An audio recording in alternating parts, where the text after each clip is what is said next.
Yo, c'est NZ. Alors aujourd'hui, de quoi on va parler? Ça va pas être le sommeil.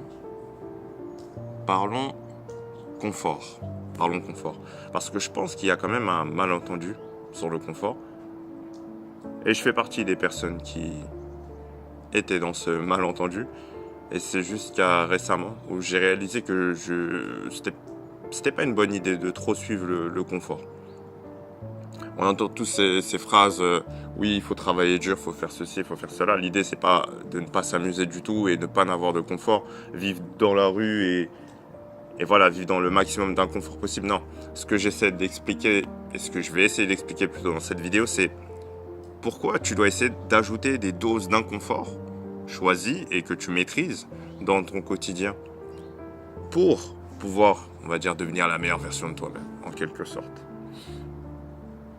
Le problème du confort, c'est quoi? Et c'est ce que je vais essayer de démontrer dans cette vidéo, c'est que c'est une cage dans laquelle on va se sentir bien. Tu vois, on se sent bien dans cette cage. Je sais pas, on va rester dans le canapé, sous la couette, etc. On est bien dans cette cage de confort. Et on a l'impression qu'il ne se passe rien, que c'est quelque chose de passif, qu'on n'est pas en train de se saboter, entre guillemets. Mais en fait, ce qui se passe, c'est que le confort, ça agit activement. Ça agit activement et c'est ça que je vais essayer de te montrer. Mais premièrement, ce qu'il faut savoir, c'est que dans le corps, on a... Bon, je vais essayer de pas trop bouger la caméra parce que là, j'ai déjà mal au bras. Et il y a un avion qui passe au-dessus de moi. A few moments later. Donc je disais, le confort, putain, il m'a dans le flow. On a deux systèmes, voilà, on a deux systèmes dans le corps. Quand je dis système, c'est des circuits dans le cerveau, des circuits neuronaux dans le cerveau. Et l'idée, c'est qu'on a deux principaux systèmes. Le système du confort. Attends, je mets bien la caméra pour que tu me vois bien. Ok, ouais. Le système du confort, qui va être l'ensemble des choses qu'on fait habituellement et que le cerveau est habitué à faire. Et du coup, ça lui demande peu d'énergie. Et il va donc faire en sorte de te pousser vers ce système-là en général. Mais tu as le système du développement, qui va faire que tu vas explorer l'inconnu, etc. Tu vois, parce que l'homme, c'est un animal qui veut explorer l'inconnu. C'est ce qui nous a permis d'évoluer et de devenir ce qu'on est maintenant. Hein. Capable de faire toutes ces choses, c'est qu'on est allé vers l'inconnu. On a ce système-là aussi. Et le problème, c'est que quand tu choisis le confort, surtout de manière répétée, c'est que tu renforces le système de confort. Tu renforces les circuits neuronaux associés à ce système-là. Et tu affaiblis l'autre système, qui est le système qui va te permettre de grandir, d'explorer, de faire des nouvelles choses, d'apprendre aussi. Parce que il y a un truc qu'on ne sait pas.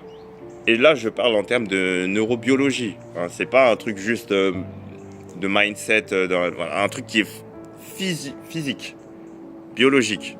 Pas physique, biologique plutôt. La biologie nous enseigne que, et j'essaie de mettre un lien du podcast du docteur Andrew Huberman, qui explique justement que, en fait, pour apprendre, le cerveau, on va dire même l'humain, pour apprendre, il a besoin d'inconfort, de stress. Quand tu es dans l'inconfort, par exemple, imagine là, tu es en train d'apprendre quelque chose, mais ça n'arrive pas à rentrer dans ta tête, etc.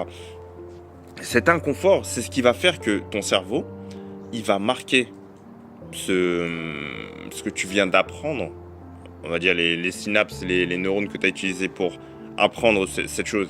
Il va les marquer, il va dire ça c'est important, parce qu'on a galéré à apprendre, ça c'est important. Tu vois, les choses que tu vas faire dans les moments de stress, tu vas t'en souvenir, faut que j'arrête de mettre ma main devant mon visage, les choses que tu vas faire pendant les moments de stress, je sais pas, tu as passé un oral, etc., et tu as fait telle et telle chose, tu as fait telle ou telle erreur, ces choses-là, tu vas les retenir pendant des années. Des années après, tu vas te faire « Ah, je m'en souviens, j'avais fait cette erreur à cet examen-là, et c'est pour ça que maintenant, j'arrive à le refaire. » Tu vois, parce que ton cerveau, il retient bien mieux, et il est fait comme ça, en fait, il est fait pour retenir les choses que tu as faites dans l'inconfort, dans le stress, tu vois.